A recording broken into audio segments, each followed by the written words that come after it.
Welcome to the Indians in Germany podcast, where we explore the experiences and stories of Indians living in Germany. Hi, I'm Dr. Manish Kumar, and I'm excited to bring you this podcast that celebrates the vibrant and diverse community of Indians living in Germany. Today, we are joined by Mr. Anwar Ashraf. Mr. Anwar Ashraf is an Indian journalist working with Deutsche Welle, the foreign broadcaster of Germany. Mr. Anwar is living in Germany for almost 2 decades now, and before moving here, he worked with NDTV, Star News, and other media outlets in India. Now, adapting to the German culture and married to a German, Anwar asks himself if he is more German or more Indian. Let's find out the answer in this podcast. First of all, Anwar, thank you so much for taking out this time, और बहुत बहुत धन्यवाद है आपका. Manish, thank you very much for inviting me, and I'm very excited to do this. Looking forward to this. Amazing. तो सबसे पहला question मैं पूछना चाहूंगा कि आप what inspired you to pursue a career in Germany, और आप how did you end up, being in Germany? I think my story is similar to many other Indians. And it was not very planned, Manish. मैंने बहुत ज़्यादा सोचा नहीं था कि मैं जर्मनी आऊँगा और यहाँ रहूँगा. It was just a coincidence. ऐसा हुआ कि मैं जैसा कि आपने अपने इंट्रो में भी बोला कि मैं एनडीटीवी में काम करता था दिल्ली में, और उस वक्त डॉयचे वेले जो यहाँ का फॉरेन ब्रॉडकास्टर है, उनको ब्रॉडकास्टर्स की ज़रूरत थी हिंदी में. तो यहाँ के जो साउथ एशिया हेड्स होते थे वो वहाँ हिंदुस्तान में थे उस ज़माने में, खोज रहे थे ब्रॉडकास्टर को, और किसी तरह से मेरा कॉन्टैक्ट्स उनको मिला, मेरा कॉन्टैक्ट मिला, और फिर हम लोगों की बातचीत हुई. उन लोगों ने कुछ मतलब जो कागजी कार्रवाई होती है, कुछ टेस्ट वगैरह होता है, वो सब उन्होंने किया. तो वो लोग बड़े खुश थे मेरे मेरे उच्चारण से और मेरे रेडियो पर प्रेजेंट करने के तरीके से. तो मुझे लगता है कि फौरन शायद 5-10 मिनट के अंदर मुझे उन्होंने ऑफर दे दिया कि would you like to come to Germany. तो वो मेरे लिए एक मुश्किल फैसला था, मनीष, क्योंकि मैं टेलीविजन में काम करता था, और टेलीविजन जो है वो रेडियो से अगला स्टेप होता है. मतलब हम लोग मीडिया में कहते हैं कि start with the newspaper, then go to the radio and then go to the television. तो मैं टेलीविजन पे था ऑलरेडी, और फिर वहां से एक सीढ़ी नीचे उतरना मेरे लिए थोड़ा मुश्किल फैसला था. लेकिन मुझे एक चीज जो बड़ा अट्रैक्ट करता था हमेशा से, वो बीबीसी और वॉइस ऑफ अमेरिका और डॉयचे वेले का ब्रॉडकास्टिंग मुझे बड़ा अट्रैक्ट करता था from the very beginning of my career. तो मुझे लगा कि मुझे एक मौका मिला है, और मुझे इसको छोड़ना इसलिए नहीं चाहिए क्योंकि मुझे ये एक अच्छा तजुर्बा देगा और मुझे एक इंटरनेशनल एक्सपोजर देगा. तो इस बात को ख्याल में रखते हुए मैंने तय किया था कि 1 साल, सिर्फ 1 साल के लिए मैं जर्मनी आऊँगा, और जर्मनी में इंटरनेशनल ब्रॉडकास्टिंग का एक्सपीरियंस लूँगा, and then I will go back to India. और आपको ये भी बताऊँ मनीष के एनडीटीवी के जो बॉसेस थे, उन्होंने भी मुझे इजाज़त दी थी 1 ही साल के लिए कि तुम जाओ, but you have to come back. लेकिन फिर एक रोमानियन में कहावत है ना कि you make your plan and God has made one for you, and then it happened. बिल्कुल. So then I stayed here. नहीं, मैं बिल्कुल इससे रिलेट कर सकता हूँ, क्योंकि अक्सर बहुतों के साथ ऐसा होता है. मैं भी जब आया था, मैंने सोचा एजुकेशन कंप्लीट करूंगा और वापस लौट जाऊंगा, लेकिन एक वो आप जो बोले रोमानियन कहावत, में उससे बिल्कुल सहमत हूँ. बहुत अच्छा. कुछ आप अपने एजुकेशनल पृष्ठभूमि के बारे में बताएं. आपने कहाँ से अपनी सफर की और आप कहाँ से आते हैं इंडिया में, उसके बारे में कुछ बताइए. मैं पटना से आता हूँ, बिहार की राजधानी, और मैंने शुरुआती पढ़ाई पटना से ही की है. पटना में एक स्कूल है, लोयोला हाई स्कूल, वहाँ से मैंने मैट्रिकुलेशन किया. फिर 12th तक बल्कि पढ़ाई मैंने बिहार में की है. पटना साइंस कॉलेज से मैंने 12th किया था. उसके बाद मैं दिल्ली चला गया था. जैसा कि आपको याद होगा कि 90s में ज़्यादातर छात्र जो है वो बिहार से वो जो है स्टूडेंट माइग्रेशन बहुत ज़्यादा होता था. तो मैं भी उस माइग्रेशन का हिस्सा था, क्योंकि सेशंस टाइम पर नहीं होते थे. ये सब चीज़ें मुझे याद हैं. तो दिल्ली जाकर के मैंने पढ़ाई की दिल्ली यूनिवर्सिटी से, और उसके बाद मैंने Indian institute of mass communication से जर्नलिज्म का कोर्स किया, जो कि इंडिया में सर्वश्रेष्ठ इंस्टीट्यूट है मास कम्युनिकेशन का. हाँ, कहते हैं, और जो कि है भी. मतलब कि मैं तो बिल्कुल कह सकता हूँ, क्योंकि मैंने वहाँ से पढ़ाई की है, तो मैं कह सकता हूँ कि वो वाकई इंडिया का बेस्ट इंस्टीट्यूट है. वहां से काम करने के बाद फिर मैंने वहां से पढ़ाई करने के बाद मतलब अपना कोर्स पूरा करने के बाद मैंने कई जगह काम किया मनीष। मतलब कि मैंने शुरुआत की थी उस जमाने में, मैं 97 98 बैच में था। अभी हमारे यहाँ हमारा सिल्वर जुबली मनाया गया। मतलब कि I have just, I was telling my wife that I've just completed 25 years of my life as a professional. It is unbelievable. I mean, 1/4 of a century. I kept on working. So this is a big milestone for everyone. Absolutely. तो हाँ, तो मैंने शुरुआत की थी उस जमाने में एक टेलीविजन चैनल था टीवीआई, जो कि इकलौता चैनल था, बल्कि दो चैनल थे। जी भी उस जमाने में शुरू हो गया था, और टीवीआई जो है वो हिंदी और इंग्लिश में दोनों लैंग्वेजेस में 24 आवर्स हुआ करता था। तो वहाँ मैंने बहुत छोटा काम किया था, 2-3 महीने। उसके बाद फिर मैं टाइम्स ऑफ इंडिया में मैंने काम किया, पीटीआई जो न्यूज़ एजेंसी है वहाँ काम किया, दूरदर्शन में मैंने काम किया, आकाशवाणी में मैंने काम किया, फिर स्टार न्यूज़ लॉन्च हो रहा था वहाँ मैंने काम किया। अ, उसके बाद मैं एनडीटीवी में गया, वहाँ जम के मैंने काम किया। तो लंबा, शुरू काफी, में मैंने हाँ। बहुत जल्दी जल्दी बदले, लेकिन उसकी जो खास बात ये रही, मतलब कि मेरा सबसे इंडिया में जो बेस्ट जगह जहां पर मैंने काम किया मेरी नज़र में, वो एनडीटीवी है।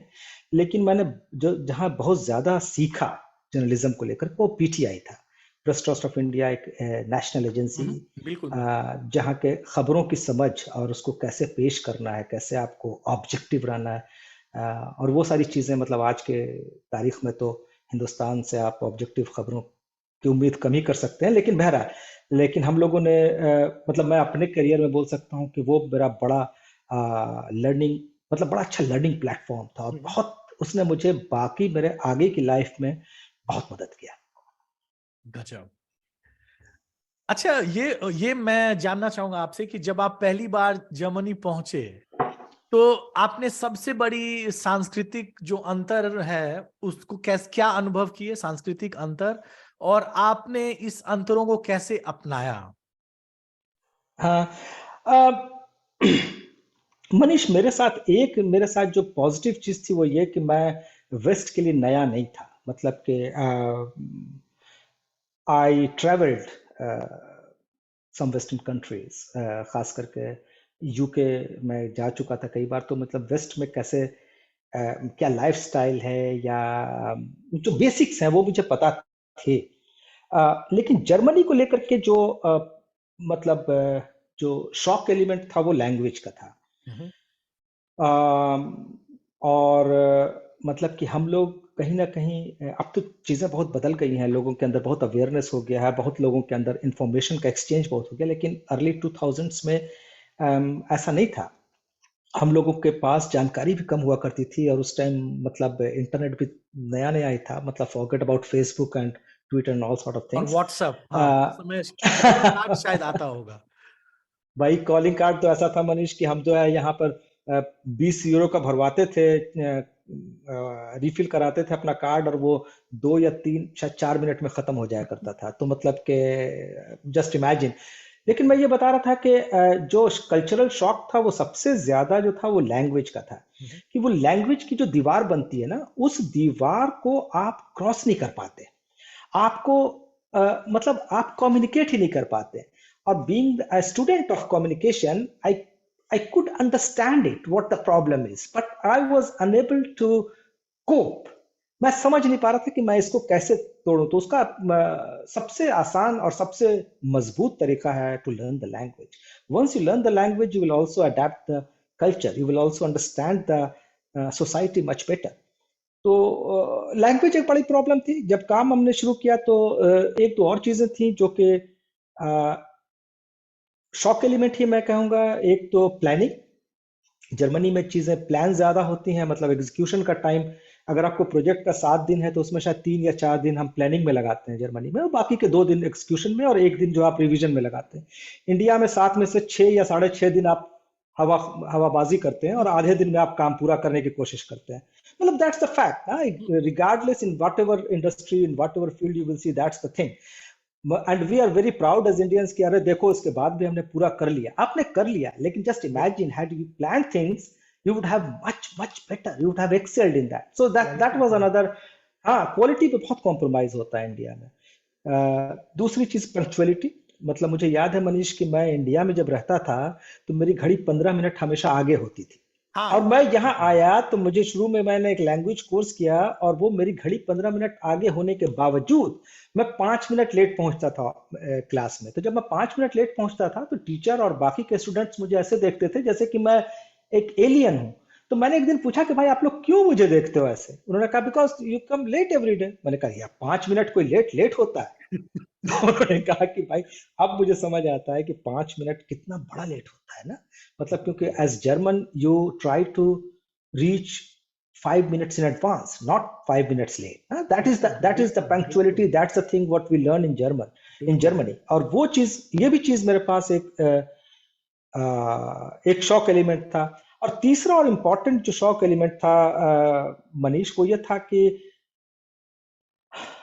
How to tell it, may be the work life balance, you know, hmm. the work life balance in Germany is much better. उसकी वजह ये है कि हम लोग जो है यहाँ पर जो प्रोफेशन है उसको हम लोग इमोशनली डिटैच होके काम करते हैं ना। कि हम मतलब कि जो हमारा काम है वो हमारा काम है, हम अपना 100% देंगे, मे बी हम 150% देंगे, लेकिन once it is done, it is done. Done. Once you have left the office, it is everything is closed. Now your files, your business phone number, your business email, everything is closed. You have done. You have honestly, you have worked 8 hours, and you have fulfilled your duty, and that's it. India में क्या है कि you are available 24 hours, still you are not completing your job. So वो सारी चीजें ये होती हैं। अच्छा, एक चीज मैं बहुत क्लियर करना चाहता हूँ कि मैं यहाँ इंडिया कंप्लेन नहीं कर रहा हूँ।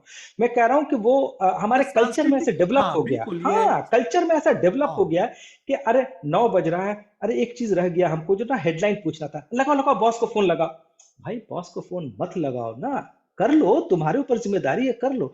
लेकिन वो आपकी अवेलेबिलिटी 24 आवर्स होना, आपका कोई काम, अरे यार छूट रहा है, कोई बात नहीं, कल कर देना, नहीं करो ऐसा। Finish your job and then go to home. उससे आप मेंटली भी बड़ा रिलीव होते हैं। और मैं मतलब बहुत ईमानदारी से अगर कहूँ Manish, that help me a lot to build my personality in the later phase of my life. नहीं, और मैं इससे बिल्कुल सहमत हूं, क्योंकि ये सिर्फ जर्नलिज्म की बात नहीं है, ये सारे फील्ड्स में, जैसा कि आपने शुरुआत में ही बोला, ये सारे फील्ड्स में ये सांस्कृतिक जो भिन्नताएं हैं ये आपको देखने को मिलेगी। क्योंकि मैं भी इससे गुजर चुका हूं। आज मैं एक बेहतर, बहुत ज्यादा ऑर्गेनाइज्ड आदमी हूं। दूसरे के टाइम की मैं बहुत कद्र करता हूं, और कभी कभी जब मैं इंडिया जाता हूं, मुझे खुद मैं भिन्न आ जाता हूं कि अगर लोग एक टाइम, एक समय दे के अगर वो चीज नहीं पूरा करते हैं या उस समय पे नहीं मिलते हैं, तो मैं समझ सकता हूं जो आपने बोला है, बिल्कुल। और इसी से मेरा जुड़ा एक अगला प्रश्न ये है कि ये तो आपने बताया अंतर के बारे में, लेकिन जैसे जर्मनी में रहने के दौरान आप अपनी भारतीय जड़ों से जुड़ाव की भावना को कैसे बनाए रखते हैं, और आप किन सांस्कृतिक प्रथाओं का पालन अभी भी जारी रखे हुए हमारा जो हमारा जो मतलब जैसे मैंने कहा वर्क लाइफ बैलेंस ना, हैं? आपकी पर्सनालिटी, आपकी आपकी समझ, आपकी सोच, ये सारी चीजों पर आप जहाँ रहते हैं, जिस कल्चर के साथ रहते हैं और जिन लोगों के साथ काम करते हैं, उसका बड़ा असर पड़ता है। और वो असर सबके ऊपर पड़ता है, मेरे ऊपर भी पड़ा। मैं आपको बताता हूँ कैसे। जब मैं हिंदुस्तान से यहाँ आया था तो शुरुआत के कुछ सालों में मैंने हिंदी डिपार्टमेंट में काम किया था। डॉयचे वेले के हिंदी डिपार्टमेंट में मैं हिंदी का ब्रॉडकास्टर था, रेडियो के लिए काम करता था। तो मेरा जो सर्कल था वो नेचुरली इंडियंस थे ना, क्योंकि मैं हिंदी में लोगों के साथ काम करते थे। तो जो वर्क कलीग्स थे जिनके साथ डेली उठना बैठना, तो वो हिंदुस्तानियत को मिस करने वाला एलिमेंट कम था उस जमाने में, उस वक्त। क्योंकि हम लोग जो है मतलब ऑन अ लार्जर कैनवस तो था, क्योंकि हाँ, जर्मनी में वैसा नहीं था, लेकिन on a smaller canvas it was not that big.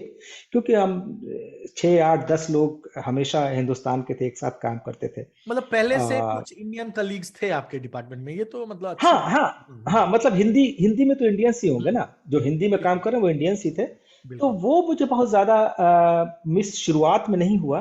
बाद में जब मैं हिंदी से बाहर गया और इंग्लिश में मैंने काम करना शुरू किया, तब से मुझे जो है वो इंडियन वो चीजें थोड़ी ज्यादा मिस होने लगी कि इंडियन कल्चर और इंडियन सोसाइटी, इंडियन फ्रेंड्स वो ज्यादा मिस होते रहे, होने लगी। और मैं आपको ये भी कहना चाहता हूँ मनीष, पता नहीं आपका क्या तजुर्बा है, लेकिन मैं जैसे जैसे ज्यादा रहता गया वेस्ट में या जर्मनी में, मैं वैसे वैसे ज्यादा हिंदुस्तानी बनता गया। मतलब कि मतलब कि हिंदुस्तानी खाना मुझे हमेशा से अच्छा लगता था, लेकिन मतलब कि मैं यहाँ आने के बाद मैं उसको कुछ दिनों बाद इतना ज्यादा मिस करने लगा कि मैं उसको सीखा मैंने बनाना, खास तरीके के अलग अलग तरीकों का, जो कि मैं सोच नहीं सकता था कि मैं खाने पे इतना मेहनत करूंगा, या दूसरी चीजों पर हिंदुस्तान के फिल्मों को लेकर के। मतलब कि फिल्में तो हम हिंदुस्तान में भी देखते थे, लेकिन यहाँ आकर के जो हम इंडियन फिल्म्स की बारीकियों को समझने का मैंने ये काफी कोशिश की। मेरी वाइफ जो है उन्होंने जो है वो फिल्म में उनका पोस्ट ग्रेजुएट है, तो उनसे भी मुझे काफी कुछ मतलब के इंटरेक्शन करते समय भी मुझे लगता था कि फिल्मों के बारे में ज्यादा जानूं। तो मैं बॉलीवुड के बारे में मैं ज्यादा कोशिश की। अभी 100 साल बॉलीवुड के हुए थे 2013 में, हमने स्पेशल प्रोग्राम बनाया था। 10 साल हो गए इसके। और ये सारी चीजें मतलब कि जैसा मैंने कहा कि मैं ज्यादा इंडियंस को खोजने लगा, उन उन उन उन कम्युनिटीज को खोजने लगा कि कहाँ कहाँ वो लोग मिलेंगे, उनके क्या कार्यक्रम होते हैं, उनमें शामिल होने की कोशिश करता हूँ जहां तक हो सकता है। कई बार नहीं भी कर पाता हूँ। तो जैसे जैसे मैं आप ज्यादा रहेंगे, आमतौर पे आपको डिटैच होना चाहिए, लेकिन इंडियननेस एक ऐसी चीज है, जैसा कि आपने खुद भी कहा, यू आप उसको निकाल ही नहीं सकते। अब वो आपके अंदर है। और वो सही बात तो यह है कि बड़ा गौरव भी होता है उसको लेकर, हाँ बहुत खुशी भी होती है। बिल्कुल। और ये मैं मतलब आपने मेरे मुंह की बात छीन ली कि मैं कहने वाला था कि हर इंडियन जो मैंने देखा है यहाँ पे वो एक बेहतर शेफ तो जरूर बन के उभरा है। क्योंकि उसको ना आवश्यकता ही आविष्कार की जननी है, और बहुत जो भी लोग यहाँ पे आते हैं वो इतना क्रेव करते हैं इंडियन फूड। और रेस्टोरेंट्स तो अभी बहुत खुल गए हैं, लेकिन मुझे लगता है फिर भी वो रेस्टोरेंट्स ऑथेंटिक इंडियन खाना सारे रेस्टोरेंट्स प्रोवाइड नहीं करते। तो मैं भी एक बेहतर कुक बना, और इतना मतलब जैसे आपने बताया तो एक एक चीज मुझे लग रही थी कि ये तो बिल्कुल मतलब मेरी भी सिमिलर कहानी है। और मुझे लगता है हमारे दर्शक भी जो यहाँ जर्मनी में हैं, वो काफी रिलेट करेंगे जो जो हम्म। आपने बात बोला उससे। इसी हाँ, मेरे से ख्याल से एक जो आपने खाने की बात कही ना, कि वो मतलब कि वो भारत से थोड़ा सा उसका टेस्ट इसलिए भी डिफरेंट होता है क्योंकि वो उसको अडेप्ट करते हैं जर्मन हाँ, टेस्ट बड्स जर्मन के लिए। ग्राहकों के लिए। हाँ, तो वो बिल्कुल। जो है मतलब कि जो हमारा टेस्ट है स्पाइसेस का, जो हमारी जो प्रायोरिटीज है वो बहुत एक्सेप्टेबल लेवल पर नहीं होता है जर्मन्स के। तो इसलिए बिल्कुल। वो थोड़ा सा उसको माइल्ड करते हैं। मतलब that's quite understood and I have no problem with that. बिल्कुल। और मतलब मैं इसी से जुड़ा एक सवाल और बोलूंगा, क्योंकि ये सब तो सकारात्मक चीजें हैं। एक चीज जो मुझे काफी लोगों से पता चला कि जो भी इंडियंस वहां से यहाँ आते हैं वो शुरू में यहाँ बहुत अकेलापन महसूस करते हैं। तो इसके बारे में आप क्या बोलना चाहेंगे? मतलब ये बहुत ऑब्वियस है कि जब आप अपने कम्युनिटी से, अपने सोसाइटी से पहली बार बाहर आते हैं तो आप थोड़ा सा तो अकेलापन महसूस करते हैं। लेकिन एक चीज जो है ना मनीष, वो हम्म। मैं सबको बोलने की कोशिश करता हूँ, जो लोग आने वाले होते हैं या जिनकी प्लानिंग होती है जर्मनी आने की, कि आप ब्रिटेन जा रहे हैं, ऑस्ट्रेलिया जा रहे हैं, और या कनाडा जा रहे हैं, तो वो बिल्कुल डिफरेंट सिचुएशन है। आप अगर जर्मनी आ रहे हैं तो वो आप बिल्कुल उससे आप कंपेयर ना करें कि हम जो है हमको लंदन जा रहे हैं या और हम बर्लिन आ रहे हैं। ये दोनों बिल्कुल अलग चीजें हैं। तो एक चीज जो हमेशा ध्यान रखना है कि आपको आने से पहले या आने के बाद जिस चीज पर सबसे ज्यादा फोकस करना है वो है लैंग्वेज। हम्म। Language, language, language. आपने अगर यहाँ का लैंग्वेज आप सीख करके, यहाँ की लैंग्वेज सीख करके आप आ रहे हैं, तो आप ऑटोमेटिकली एक दो बल्कि तीन चार सीढ़ी आप ऊपर रहेंगे। क्योंकि आप जो है लोगों से कम्युनिकेट कर पाएंगे, आप लोगों की सोसाइटी को थोड़ा बहुत, क्योंकि लैंग्वेज सीखते टाइम आप यहाँ थोड़ा बहुत कल्चर भी समझ जाते हैं ना, कि यहाँ की सिस्टम कैसे काम करता है, यहाँ की सोसाइटी कैसे काम करती है, यहाँ के जो बच्चे हैं उनका नाम किस तरह का होता है, वो किस तरह का खेल खेलते हैं, ये सारी चीजें आप लैंग्वेज सीखते टाइम सीख जाते हैं। तो आपको बहुत बड़ा एडवांटेज उसका मिलता है। तो एक तो ये जरूरी है कि जो भी यहाँ आने का या जो प्लान बना रहे हैं या जो नए नए आए हैं, उनको जरूर लैंग्वेज पर सबसे ज्यादा फोकस करना चाहिए। सबसे ज्यादा अपने काम से भले ज्यादा नहीं, लेकिन अपने काम के बराबर तो जरूर लैंग्वेज पे भी फोकस करना चाहिए। दूसरा, जो यहाँ आ रहे हैं और लोनलीनेस पे है, वो मतलब कि सॉरी, आपने डिसाइड किया यहाँ आने का, और आप उसके बाद फिर ये सारी एक्सक्यूज मत दीजिए कि मैं लोनलीनेस फील कर रहा हूँ और ये सारे। You come here with open mind and open mind set, both things are important. Hmm. और आप यहाँ पर कोशिश कीजिए कि जो आपके शुरू के जो सवाल थे मनीष, मैं उससे रिलेट करने की कोशिश कर रहा बिल्कुल हूँ बिल्कुल। कि आप जो है ना, आप यहाँ पे आकर के ये मत सोचिए कि मैं इंडियंस हैं या बिहार के लोगों के साथ या तमिलनाडु के लोगों के साथ या पंजाब के लोगों के साथ जो है वो घुलूं मिलूंगा। आप जब ओपन माइंडसेट से आते हैं तो आपको ये भी सोचना है कि जर्मनी की सोसाइटी में आप कैसे इंटीग्रेट कीजिएगा। The बिल्कुल moment you start integrating into the society, you will have a lot of advantages. You will have advantage at the school where your children are studying. You will having the advantage at the work where you're working. You will have a lot of positive things the moment you start with this open thinking, with this open mindset. बिल्कुल बिल्कुल। और कहीं ना कहीं मैं इससे पूर्णतः सहमत सहमत हूं, लेकिन मैं फिर भी एक बात रखना चाहूंगा आपके सामने कि जैसे मेरे जो जर्मन फ्रेंड्स बने और काफी अच्छे जर्मन फ्रेंड्स हैं मेरे, उनका भी कहना है कि ये सिर्फ जो इमाइग्रेंट्स हैं या एक्सपैट्स हैं उनकी बात नहीं है, जर्मन्स खुद भी काफी अकेलापन के शिकार हैं। तो ये एक शायद पश्चिमी संस्कृति या कोई भी डेवलप्ड सोसाइटी का कहीं आप ये मतलब आप इसको कैसे देखते हैं कि कहीं यह डेवलपमेंट का तो यह नतीजा नहीं है कि लोग अपने काम में इतना बिजी रहते हैं कि वो अकेलापन या इतना सेल्फ रिलायंट है लोगों में कि जैसे इंडिया में होता है ना कि चाय नहीं, चाय है चीनी नहीं है तब भी जाके किसी को टोक दिया, यहाँ ऐसी बात नहीं है। तो इस पे कुछ अगर आप दो शब्द कहें, क्योंकि आप इतना लंबा समय से यहाँ हैं और आपके जर्मन फ्रेंड्स भी काफी हैं, तो इस बात को अगर आप थोड़ा हाईलाइट कर सकते हैं। हाँ, ये बात आपकी ठीक है कि जो जो सोसाइटीज हैं वो सोसाइटीज मतलब ये थोड़ा अब जो है फिलोसफिकल साइड में चला जाएगा, मैं वहां नहीं जाना चाहता, लेकिन मोटे तौर पे मैं ये आपसे शेयर करना चाहता हूँ कि जो इंडियन सोसाइटी है वो बड़ी डिपेंडेंट सोसाइटी है। वो एक सोसाइटी है जिसमें कि आप एक जॉइंट फैमिली की बात करते हैं, आप बिगर कम्युनिटी की बात करते हैं। आप अगर गांवों में जाएं तो वहाँ पर आपके पास जो एक जिस तरह के लोग जो एक दूसरे से कम्युनिकेट करते हैं या इंटरेक्ट करते हैं, उसकी वजह यह है मनीष कि इंडिया में अभी भी डिपेंडेंसी बहुत है, चाहे वो फाइनेंशियल डिपेंडेंसी हो, चाहे वो एजुकेशनल डिपेंडेंसी हो। कि कई लोग अभी भी मैंने देखा है कि गांवों में दूसरों की चिट्ठी पढ़वाते हैं ना। तो वो बिल्कुल जो उससे उससे जो कम्युनिटी बनती है, वो कम्युनिटी जो है उसके जो डायनेमिक्स होते हैं वो बिल्कुल अलग होते हैं। वो डायनेमिक्स ऐसा होता है कि फलाना के यहाँ से हमको दूध लाना है, फलाना के यहाँ हमको जो है बाल कटाना है, उसके बदले में हमको ये शादी में ये देना है। तो वो जो सोसाइटी की डायनामिक्स जो है वो बिल्कुल अलग है हिंदुस्तान में। अगर वेस्ट से कंपेयर करें तो वेस्ट में यह है कि आज से नहीं, करीब करीब 100 साल से वेस्ट जो है बड़ा इंडिपेंडेंट कम्युनिटी है, और इसके जो स्टैंडर्ड्स हैं वो भी उसके हिसाब से उस तरह से डेवलप हुए हैं। यहाँ पे एक सिंगल मदर होना फॉर एग्जांपल कोई बड़ी बात नहीं है। कोई बड़ी हिंदुस्तान में आप हाँ, आप मतलब कि आप इमेजिन कीजिए कि पटना के किसी गांव में या किसी शहर में कोई सिंगल सिंगल मदर। मदर है। हाँ, तो उसका सोसाइटी में एक्सेप्टेंस नहीं होगा ना। तो वो लेकिन सोसाइटी में एक्सेप्टेंस इसलिए भी नहीं होगा क्योंकि वो फाइनेंशियली शायद डिपेंडेंट है किसी और पर, यू नो। तो बिल्कुल ये सारी बिल्कुल। चीजें जो हैं, वो सारी चीजें आपके सोसाइटी के डायनेमिक्स को डिफाइन करती हैं। और यहाँ पर चूंकि वो इंडिपेंडेंस बहुत पहले आ चुका है, जैसा मैंने कहा कि शायद 100 साल के आसपास तो हो ही गया इस तरह के इंडिपेंडेंस का। और आप देखिए कि यहाँ पर लिटरेसी रेट जो है 97% के आसपास होता है वेस्टर्न कंट्रीज में ज्यादातर। तो वो जो इंडिपेंडेंस है वो बड़ा, उसका एक भारी कॉस्ट होता है।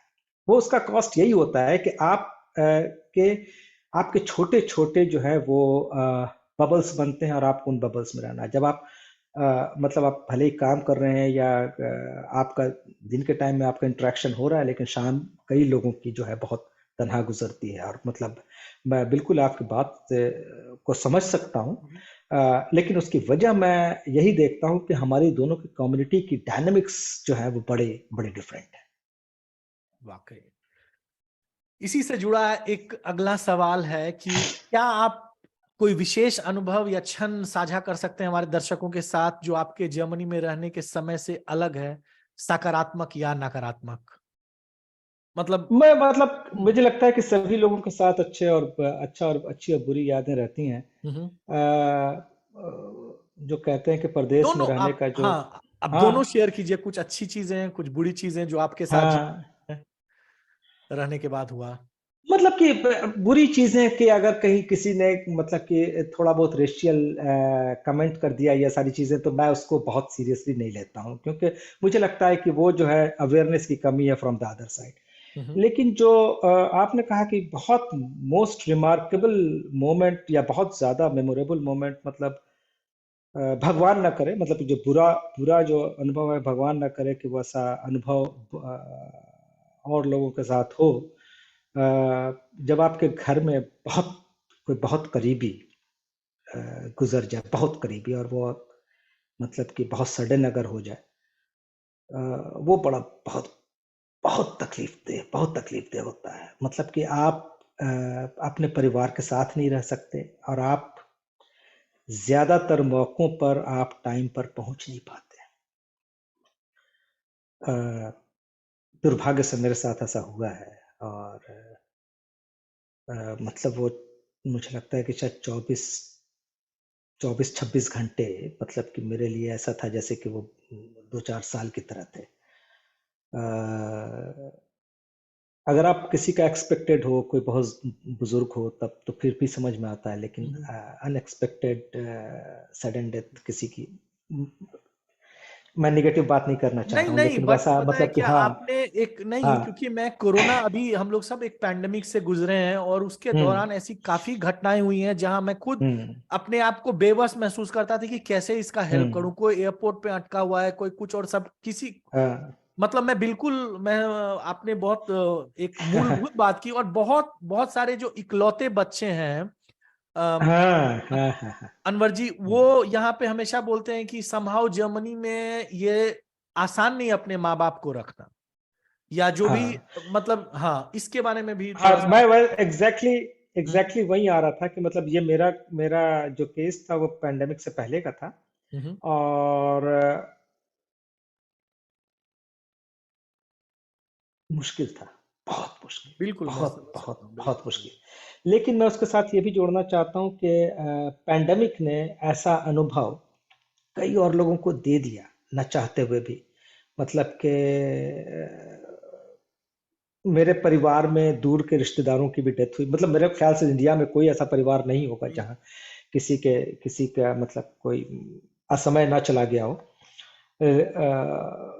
लेकिन वो टाइम जो है वो बड़ा आपको महसूस करता है कि यार, मतलब क्यों आए मतलब वो झकझोर वहां देता ना है एक बार, बहुत हाँ बिल्कुल, झकझोर लोग देता है क्वेश्चन करने कि लगते हैं कि आप क्या मेरा आना, यार। ओवरऑल पिक्चर वो हाँ। सही डिसीजन था या गलत डिसीजन है, लोग। हाँ।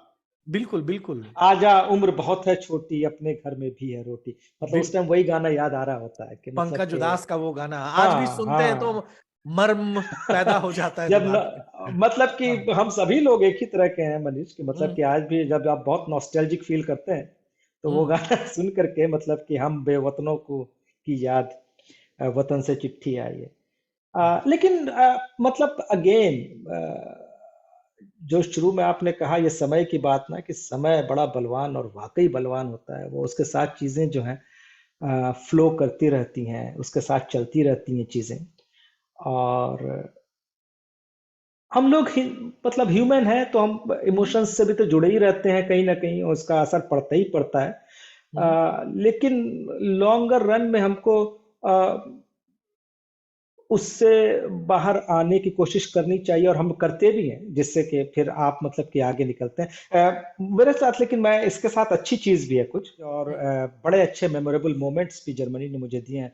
और एक तो मैं आपसे शेयर करना चाहता हूँ कि बहुत रिसेंट है, 4-5-6 महीने पहले का, कि जर्मनी में लैंड डीन जो ऑर्गेनाइजेशन है, जो कि जर्मन गवर्नमेंट का ऑर्गेनाइजेशन, आपको पता ही होगा। तो उसके लिए मुझे पिछले साल उसमें जो है मुझे मेरे काम के लिए मुझे सम्मान दिया गया, प्राइज दिया गया। अच्छा। और हाँ, और मतलब कि जर्मन गवर्नमेंट के इतने बड़े ऑर्गेनाइजेशन की तरफ से पुरस्कार लेते हुए अच्छा तो किसी को भी लगेगा, लेकिन मनीष उसमें खास बात ये थी कि शायद 20 जर्नलिस्ट थे पूरे पूरे जर्मनी से, और मैं इकलौता था जो कि नॉन वाइट। तो वाह वाह। हाँ, और वहां पर मैं हिंदुस्तान को रिप्रेजेंट कर रहा था। ये गर्व की बात है अ, हम सब हिंदुस्तानियों के लिए कि हाँ, आपने। उसमें ये खूबी थी कि उसमें खास बात ये थी कि क्योंकि हम लोगों ने यहाँ पे फैक्ट चेकिंग का जो का एक डिपार्टमेंट हमारा शुरू हुआ, जिसमें मैं भी एक उसका एक फैक्ट चेकर हूँ। हम्म। मेरे जर्नलिज्म का वो हाईलाइट है, या मेरा उसका वो एक्सपर्टीज है। और एक फैक्ट चेकर के तौर पर जर्मनी में काम करते हुए, और मेरे काम जिस जिस पीस के लिए मुझे पुरस्कार मिला वो इंडिया पे था भी नहीं, वो यूक्रेन युद्ध पर था।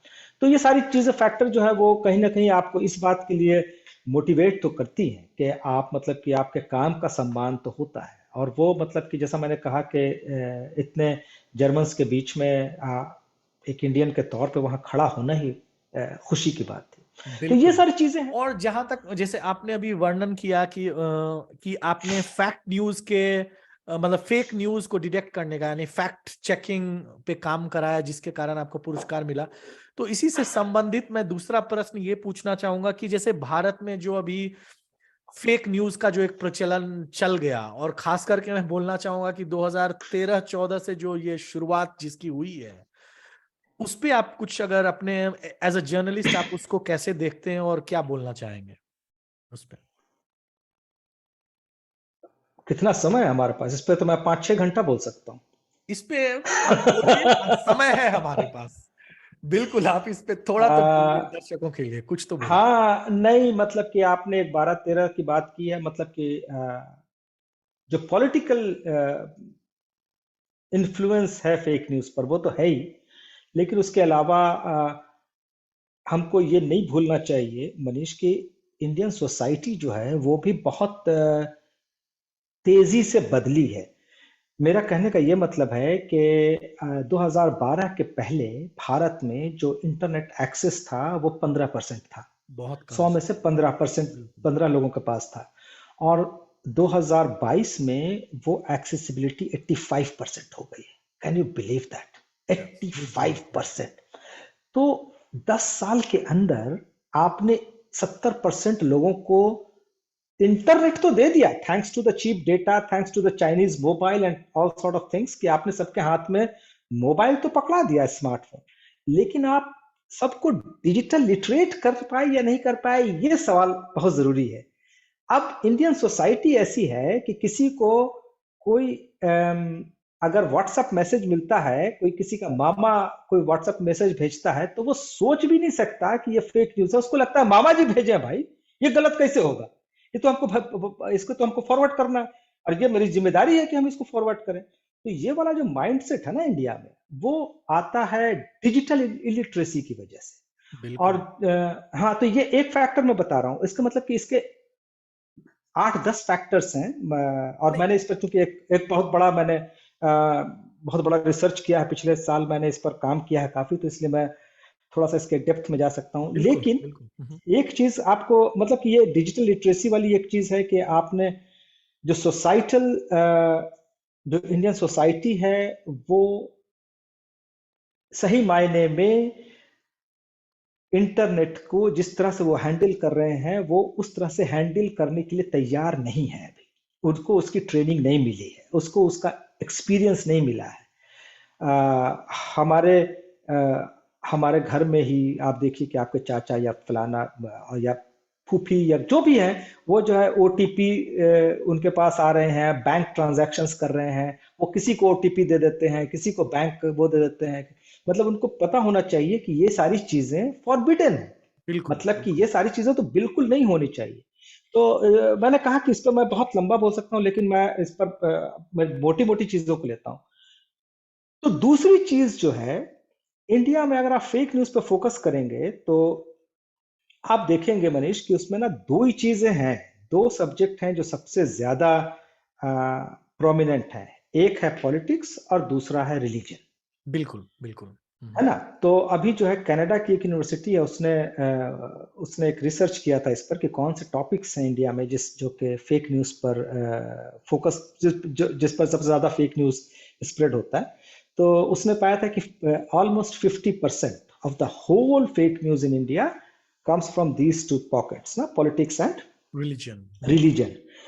और वो प्रॉब्लम ये हुई है जो आपने 2012-13 की बात कही, प्रॉब्लम ये हुई है कि इंडिया में गवर्नमेंट चेंज के बाद अनफॉर्चुनेटली जो मैं थोड़ा सा पॉलिटिकल हो रहा हूँ, आई होप नहीं दैट्स नहीं, फाइन विथ बिल्कुल योर आप ब्रॉडकास्ट। हाँ एक डेमोक्रेसी में आप अपनी बात हाँ, रख सकते हैं। लेकिन जो सच्चाई है वो ये कि जो पॉलिटिकल लीडरशिप है उसको उसके लिए, प्रेजेंट पॉलिटिकल लीडरशिप के लिए जो रिलीजन है वो बहुत बड़ा इंसेंटिव है। मतलब ये कहने का कि जो प्रेजेंट लीडरशिप है उस वो रिलीजन के ग्राउंड पर पॉलिटिक्स करती है, ये हम सब जानते हैं। बिल्कुल बिल्कुल। तो हाँ, तो उसके लिए ये बहुत फायदेमंद है कि अगर अगर रिलीजन से रिलेटेड फेक न्यूज अगर ओरिजिनेट कर रहा है कहीं पर, तो ये अल्टीमेटली उसको फायदा पहुंचाती है। हम देखते हैं कि न सिर्फ फायदा पहुंचाती है, बल्कि हम तो ये भी देखते हैं कि कई बार उस लीडरशिप या उस पॉलिटिकल सेट के लोग जो है वो इस तरह का फेक न्यूज फैलाने की कोशिश करते हैं, क्योंकि उसका अल्टीमेटली उनको फायदा पहुंचता है पोलिंग में। हम्म, तो हाँ, तो मतलब कि वो जो है इसके फैक्टर्स, जैसे मैंने आपको 3 फैक्टर्स बताए। बिल्कुल। चौथा फैक्टर इसका व्हाट्सएप है, कि हम्म, व्हाट्सएप को लेकर के लोगों में जो है वो अवेयरनेस नहीं है कि जो रवीश हैं हमारे फॉर्मर कलीग, उन्होंने व्हाट्सएप यूनिवर्सिटी एक नाम ही दिया, जो कि मुझे बिल्कुल। लगता है कि बड़ा अच्छा ही नाम दिया उन्होंने। तो उनको लगता है कि जो व्हाट्सएप पे आ गया वो सत्य है। प्रॉब्लम क्या है बताऊं मनीष, प्रॉब्लम यह है कि अभी जैसे मैंने आपको लिटरेसी और डिजिटल लिटरेसी की बात की, उसके साथ एक फैक्टर ये भी है कि जो पुराने पुराने लोग मतलब कि जो सीनियर लोग जो हैं, सीनियर लोग हैं। वो हाँ, जो सीनियर सिटीजन्स हैं या जिनकी उम्र 50 या उससे ज्यादा है, उनके लिए ना कुछ छपा हुआ होना ऑथेंटिसिटी देता है। जैसे कि किसी ने फोटोशॉप करके कोई अखबार का कोई क्लिप या कुछ भी, या हम्म, सिर्फ एक एक फोटोशॉप करके एक पोस्टर भी डाल दिया, तो उनको लगा कि ये छपा हुआ सत्य। है जिसका हाँ, किसी ने फोटो खींचा। ये और जनरेशन उनके गैप है क्योंकि हाँ, उन्होंने और बिल्कुल उनके बिल्कुल। जनरेशन में ये बात उनके हजम नहीं हो सकती कि कुछ छपा हुआ गलत हो सकता है। तो उनको लगता है कि यार ये तो छपा हुआ है, इसका फोटो भेजा है, इसका मतलब ये बात सच है। तो बिल्कुल। ये सारी चीजें हैं जो कि मैं डिजिटल लिटरेसी पे बार बार वापस आता हूं, क्योंकि ये नहीं डिजिटल नहीं, लिटरेसी जो है ना, उसने बहुत तकलीफ दी है भारत के बिल्कुल। साउथ एशियन सोसाइटीज को, नॉट ओनली इंडिया बल्कि द होल साउथ एशिया, आप चाहे वो पाकिस्तान ले लें, बांग्लादेश ले लें। उसके बाद फेक न्यूज में एक और इम्पॉर्टेंट फैक्टर है आपका, आपका रिलीजियस आस्था, झुकाव। और हाँ, हाँ, रिलीजियस झुकाव, और आपका सुपरस्टिशंस ना। बिल्कुल। मतलब कि हाँ, और वो सब में है। मतलब कि वो हिंदुओं में है, मुसलमानों में है, सिखों में है, सब जगह है कि वो बैल, वो जो क्या बोलते हैं उसको, जो तमिलनाडु या कर्नाटक में जो होता है, बैलों की जो दौड़ होती है, हाँ या हाँ। फिर हाँ, या फिर जो है वो मुसलमानों की एक प्रथा है कि वो जो है आग के ऊपर चलना पड़ता है, या वो सारी चीजें। मतलब ये ऐसी चीजें हैं जो कि आपको, ये सारी चीजें भी जो है ना आपके फेक न्यूज के बाजार को और मजबूत करता है। तो बहुत बड़ा इशू है फेक न्यूज इंडियन सब कॉन्टिनेंट में, और खास करके इंडिया में। अ, और मुझे लगता है कि इसमें जो है इसको पार करने के लिए आपको अवेयरनेस बहुत लेवल पे लाने की जरूरत है। लेकिन कुछ आप ऐसे टिप्स दीजिए जिससे लोग इस चीजों के बारे में थोड़ा जान सके, क्योंकि मैं कोरोना में देख के मैं हद हो गया। कोई पीएचडी लेवल की एक बंदी थी, ग्रुप में लिख रही हैं कि ये जो हम लोग ढाल बजा रहे हैं सब, इससे इससे मतलब अल्ट्रासोनिक वेव्स निकलेगा और उससे कोरोना मर जाएगा। तब जाके मुझे लगा, और कोई फिजिक्स की पीएचडी बंदी जो यहाँ पोस्टडॉक कर रही है, अगर वो ये चीज बोल रही है तो आपको कैसा लगेगा? तो मैंने मतलब एकदम कोई हम्म। इस लेवल का देखा, बाद में ऑफ कोर्स उसको समझ, लेकिन अगर कोई इस लेवल का प्रोपेगेंडा भी अगर वो करता है तो माय गॉड, मतलब कुछ। नहीं, हम्म, हाँ, मतलब उसमें तो जो सॉल्यूशंस की बात है ना, वो बड़ा मुश्किल है। न्यू जर्सी यूनिवर्सिटी के एक प्रोफेसर हैं, किरण, हम्म। उनसे मेरी बात हो रही थी। उन्होंने इंडिया में व्हाट्सएप पे जितने फेक मैसेजेस स्प्रेड होते हैं उस पर उन्होंने बड़ा लंबा रिसर्च किया है और इस पर उनका जो है थीसिस भी उन्होंने लिखा है। तो उनका जो कहना था ना कि ये जो हमारे अंदर जो प्रॉब्लम है शेयरेबिलिटी की ना, कि हम शेयर करते हैं किस चीज को, उसको रोकने की बहुत जरूरत है। बिल्कुल। और ये रुकने की जरूरत है दो तरफ से मनीष। एक तो कि आपको अवेयरनेस आना चाहिए, लिटरेसी के साथ साथ आपके अंदर अवेयरनेस आना चाहिए कि हम कुछ भी शेयर कर रहे हैं उसके पहले, कुछ भी शेयर कर रहे हैं उसके पहले एक बार हम डिसाइड करें कि हम नहीं शेयर करेंगे और हम इसको पहले चेक करेंगे। तो बिल्कुल। ये वाला जो है ना, ये चेक करने वाला, चूंकि यूजर्स जो होता है बड़ा लेजी होता है, लेजी वो होता कभी है। वो हाँ बहुत कभी प्रवृत्ति कभी चेक हमारी, नहीं हाँ करेगा। बिल्कुल बिल्कुल। हाँ वो जो है ना, खास करके जो इंटरनेट यूजर है वो तो बहुत ही लेजी होता है, मैं भी। तो वो चेक करने वाला जो है ना, वो बहुत मुश्किल काम है। तो मुझे दिखता है कि जो प्लेटफॉर्म्स हैं, क्योंकि आप ये मत भूलिए कि आज के जमाने में फेक न्यूज का जो मैं कहूंगा कि more than 75% come from the social media. बिल्कुल। तो ये सोशल प्लेटफॉर्म्स को और स्ट्रिक्ट रेगुलेशंस लाने होंगे। मतलब कि फेसबुक और ट्विटर ने भी थोड़ा बहुत तो किया है कि कुछ चीजों को वो फ्लैग करता है, लेकिन आप मतलब कि आप ताज्जुब में पड़ जाइएगा कि, या शायद नहीं भी पड़िएगा, कि भारत के मतलब के न्यूयॉर्क टाइम्स को फोटोशॉप करके उसकी हेडलाइन बनाई गई थी कभी कि Narendra Modi is the only hope for हाँ द बिल्कुल, मैं वर्ल्ड। अवगत हूँ तो उस चीज से, बिल्कुल। हाँ, तो नहीं अवगत तो है, लेकिन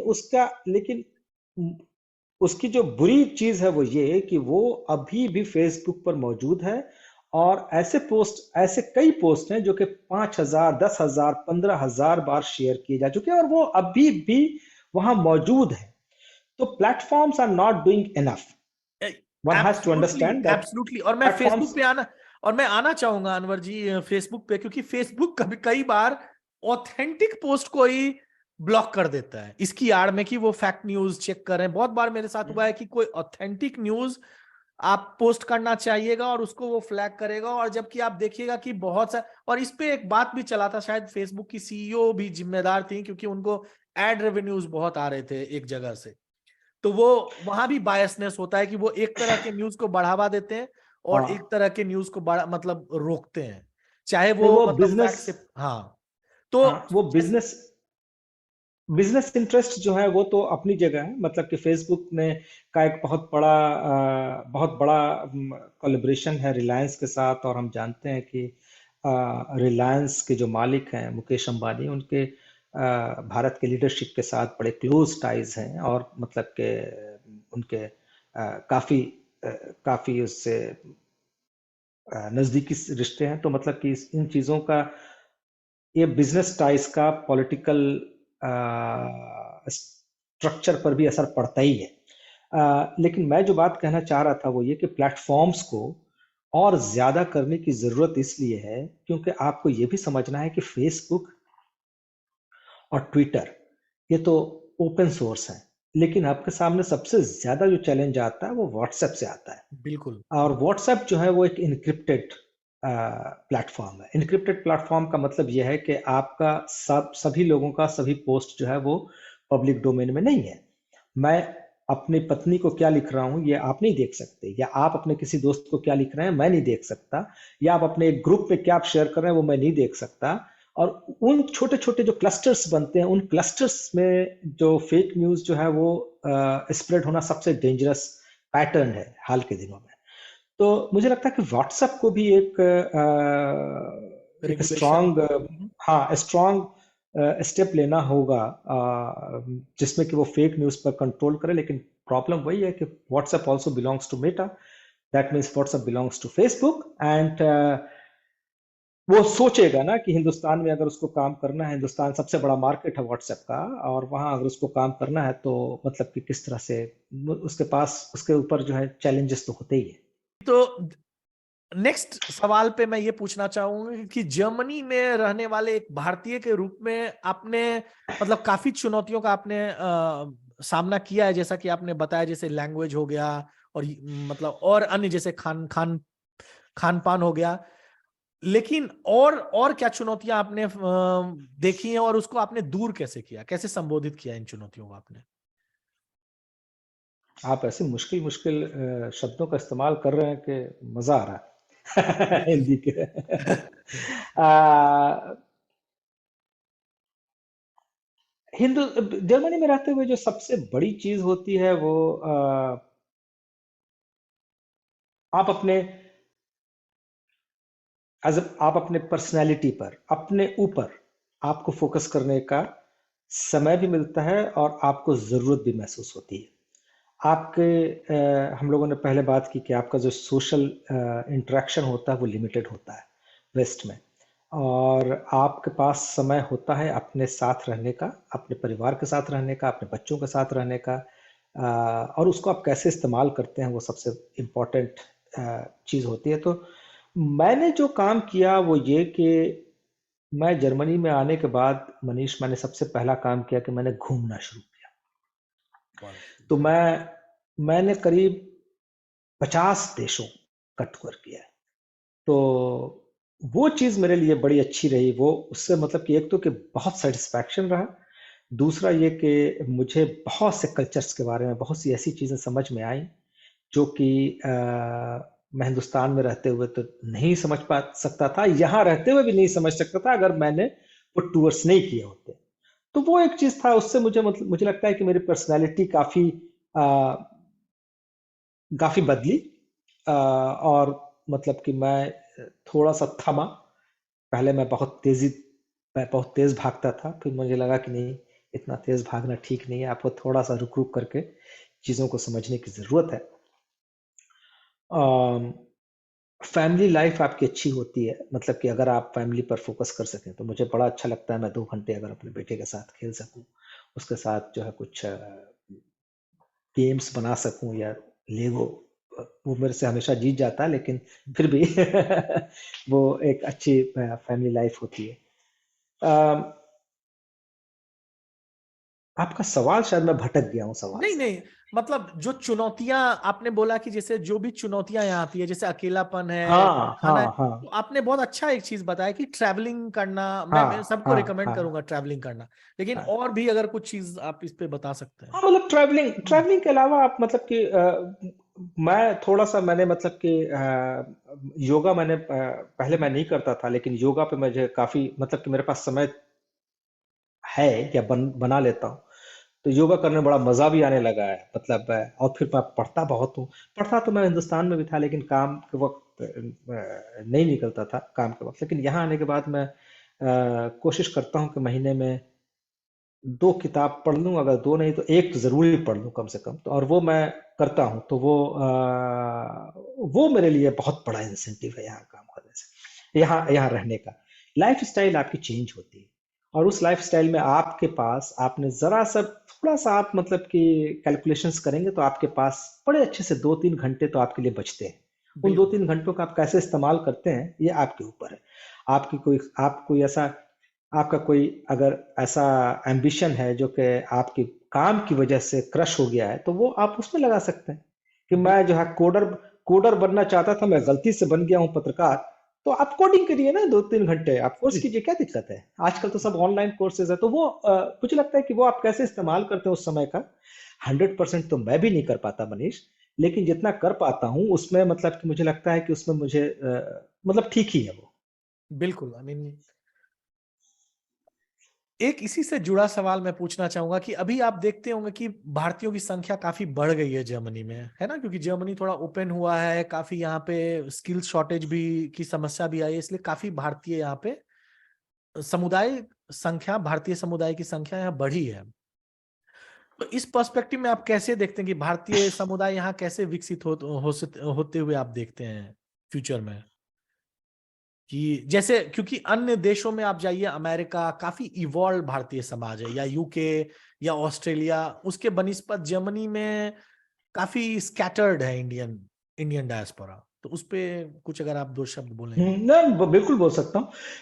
देखिए, हम मैं बार बार सबसे कहता हूँ कि हमको कभी भी यूके और अ, जर्मनी को कंपेयर नहीं करना चाहिए डायस्पोरा के लिए, क्योंकि यूके के साथ मेरा हमारा एक नेचुरल कनेक्शन है, वो एक खराब कनेक्शन है कोलोनियलिज्म की वजह से, लेकिन वो हमारा एक नेचुरल कनेक्शन है। और because we were a colony of the British Empire, we as Indians used to travel to the UK since late 1800s. That means कि हमारा कनेक्शन वहां से, वहां पर जो लोग रह रहे हैं वो तीसरी चौथी पीढ़ी तक है। हमारे आपके सबके परिवार, जैसे मेरी फूफी रहती है, मतलब कि हमारे सबके घर के आसपास के एक करीबी रिश्तेदार जरूर इंग्लैंड में रह रहे होते हैं। एक फैक्टर, दूसरा फैक्टर लैंग्वेज का है ना, कि हम लोग जो है इंग्लिश की वजह से हमारा सोसाइटल एक्सेप्टेंस बहुत हाई होता है, और हमको वहां पर काम करने में उस तरह के चैलेंजेस नहीं फेस करने पड़ते जैसा फ्रांस और खास तौर पे जर्मनी में होता है। जर्मनी। तो आपका जो सवाल है कि कैसे किधर इवॉल्व कर रहा है, एक बड़ा पैराडाइम शिफ्ट है इसमें मनीष। जब आप अगर 80s में देखेंगे तो 80s में जो इंडियंस यहाँ आते थे वो रिलेटिवली अनस्किल्ड होते थे, और उसमें से कई जो है वो अजाइलम सीकर्स होते थे। ध्यान होगा आपको कि 80s में इंडिया में एक मूवमेंट चल रहा था सिखों का, और वहां पर जो एट्रोसिटीज हुए थे उसकी वजह से भी काफी लोग यहाँ आए थे, या सो कॉल्ड एट्रोसिटीज। तो वो लोग जो है वो अनस्किल्ड थे, और वो यहाँ आकर के उन्होंने यहाँ पर अपने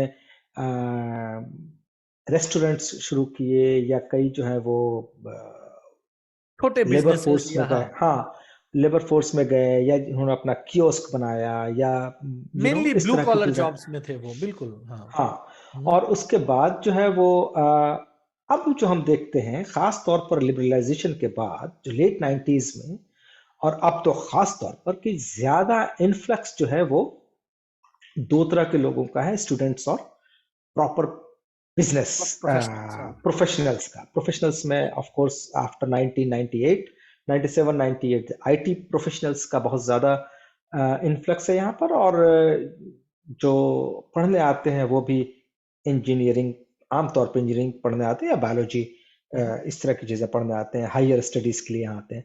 तो वो एक बड़ा शिफ्ट हुआ है। आपका जो डायस्पोरा था, उस डायस्पोरा का जो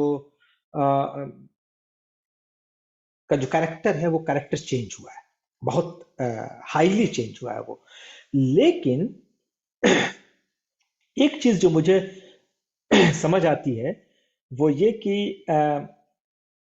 ज्यादातर इंडियंस, ज्यादातर खास करके जो हाईली स्किल्ड होते हैं, वो जर्मनी एक डेस्टिनेशन के तौर पे नहीं आते हैं, वो इसको एक ट्रांजिशन के तौर पे यूज करते हैं कि लेट्स स्टार्ट फ्रॉम जर्मनी। आप हंस रहे हैं मेरी बात पे, जरूर आपको कुछ बोलना होगा, लेकिन हाँ, नहीं नहीं, लेकिन बिल्कुल। आप, हाँ, ट्रांजिशन के तौर पे यूज करते हैं। मतलब this is the fact Manish ना, कि वो आते हैं कि भाई let's set a foot in the West, and then from there we will fly to other to the country. American countries ना। तो मतलब चाहे वो यूएसए चले जाएं या कनाडा चले जाएं, या पास में ब्रिटेन है। पहले तो जब ब्रिटेन ईयू में हुआ करता था तो वहां जाना और आसान होता था, लेकिन अब थोड़ा मुश्किल है। लेकिन अगर आपने यहाँ का सिटीजनशिप ले लिया है तब तो फिर बहुत आसान है यूके भी जाना।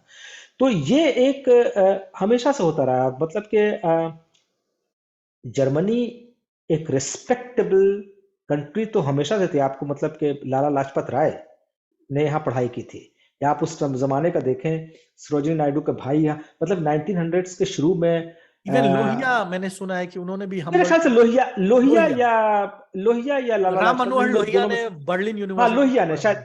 हाँ, शायद मैं लाला लाजपत राय नहीं बल्कि हम्म, लोहिया, मैंने शायद हम्म, गलत बोल दिया। हाँ, कोई बात नहीं। उसके अलावा जो है वो चंपक पिल्लई थे। उसके बाद फिर वो सी आर नाम्बियार थे।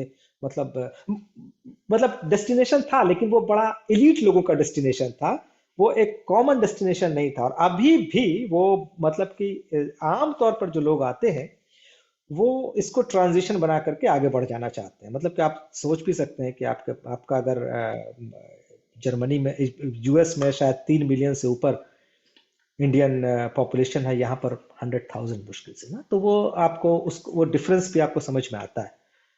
लेकिन इसके साथ एक इंपॉर्टेंट चीज जो है, मैं जो जोड़ना चाहता हूं वो ये कि जो इम्प्रेशन जर्मन्स का हिंदुस्तानियों के प्रति है, वो भी बदला है क्या? और वो जवाब है कि हाँ, वो भी बदला है। मतलब कि आप देखें कि 20-30 साल पहले, बल्कि मैं भी जब आया था यहाँ, तो भी हम लोग बड़े अ,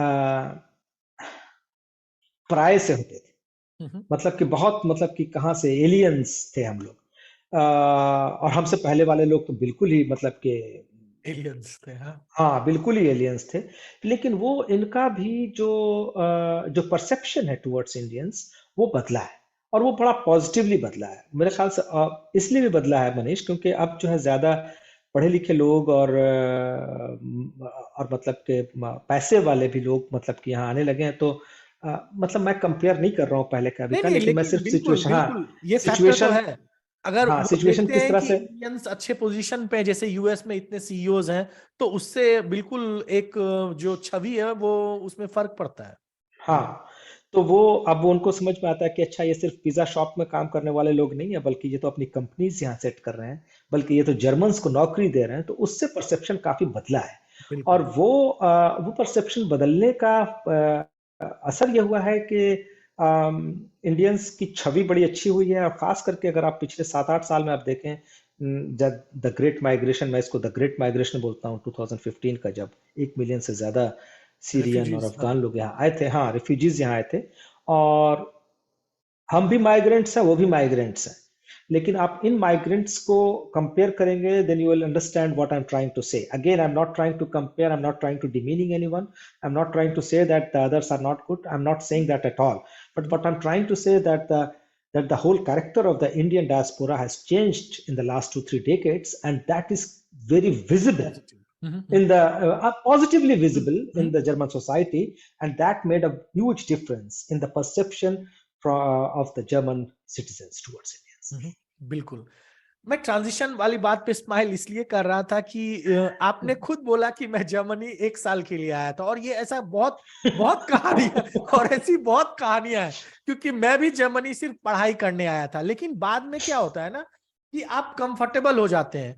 यहां तक कि मैं जब यहाँ से बीच में बेल्जियम गया, मुझे ऐसा लगने लगा कि मैं जर्मनी, मुझे काफी अच्छा लगता था। मैं जर्मनी को मिस करने लगा बेल्जियम में, क्योंकि जो स्ट्रक्चर है, जो चीजें मुझे शुरू में यहाँ पे खटकती थी, वही अच्छा लगने लग गया। तो मैं वहां से छोड़ के वापस जर्मनी आ गया।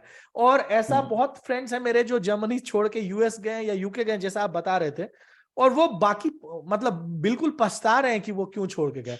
तो ये भी है कि जर्मनी में कुछ चीजें इतनी अच्छी हैं, मतलब कुछ अगर चीजें, जैसे आपने बोला कि कुछ बैरियर्स हैं जैसे लैंग्वेज या ये, अम, तो कुछ चीजें बहुत पॉजिटिव भी है जिसके कारण लोग यहाँ रहना चाहते मतलब हैं। इसमें एक तो चीज ये है कि मतलब आप भले ही एक प्लान बना करके आए, 1 साल का, 6 महीने का, 6 महीना तो नहीं, लेकिन 1 साल, 2 साल या 5 साल का आप नॉर्मली प्लान बनाते हैं, तो एक चीज कि भले ही 2 साल के लिए आ रहे हो ना मनीष जी, 2-3 चीजें आपको करनी चाहिए। Try to enjoy your life. मतलब आप एब्सोल्युटली। काम कर करके सर फट जाएगा। मतलब कि when you come here, get a house, you know that's one of the things which everybody Mrs ना। आप मतलब कि घर, क्योंकि वेस्ट में जो किराया होता है, आपकी सैलरी का 30 to 35% होता है। बिल्कुल। आपने अगर घर ले लिया, खरीद लिया घर, मान लीजिए, तो आप शुरू में उसका बहुत बड़ा चंक दे देंगे। 2-3 साल, 4 साल में आपका बहुत बड़ा हिस्सा आप उस घर का पे कर चुके होंगे। और फिर आप अगर उसको बेचेंगे भी, तो मतलब ये एक बड़ा प्रैक्टिकल मैं एडवाइस दे रहा हूँ, जो कि बिल्कुल। हम सब लोग वो गलती करते हैं, मैंने भी वो गलती की थी।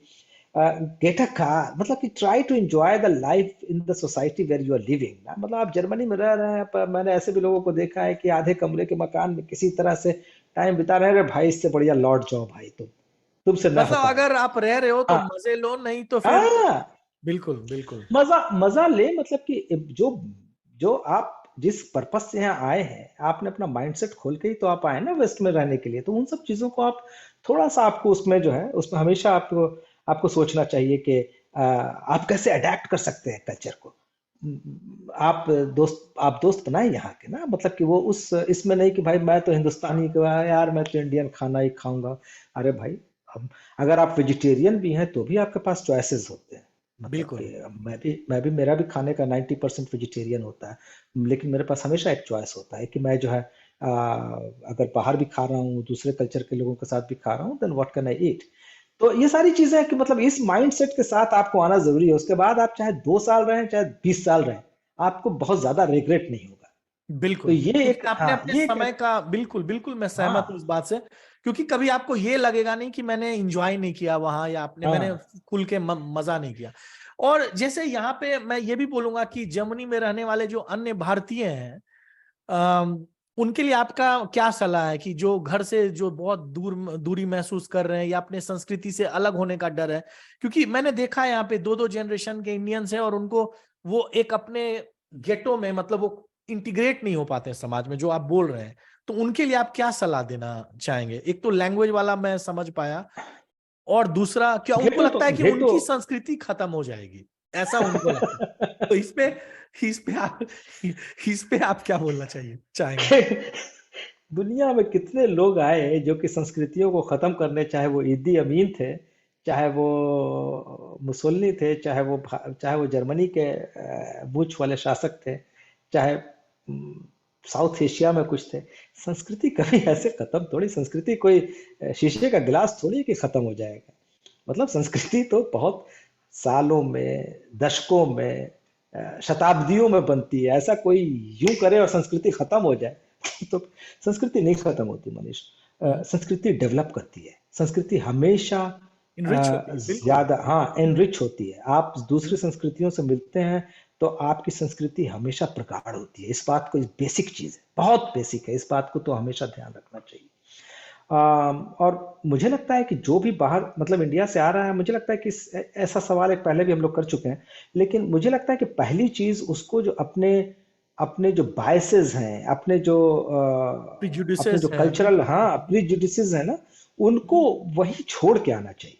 और यहाँ पर आकर के आप एक, क्योंकि आपने डिसाइड किया है कि आप हिंदुस्तान से बाहर जा करके अपनी संस्कृति और अपने नाम सबके साथ आप हिंदुस्तान के बाहर जा रहे हैं, और आप उसको उसको यहाँ पे कैरी करेंगे, तो please carry it in a positive way. You do not need to, you know, कि हमेशा आपको लगे कि यार ये क्यों आ गया, और मैं क्यों आ गया, और ये मैं ऐसा क्यों करना पड़ रहा है।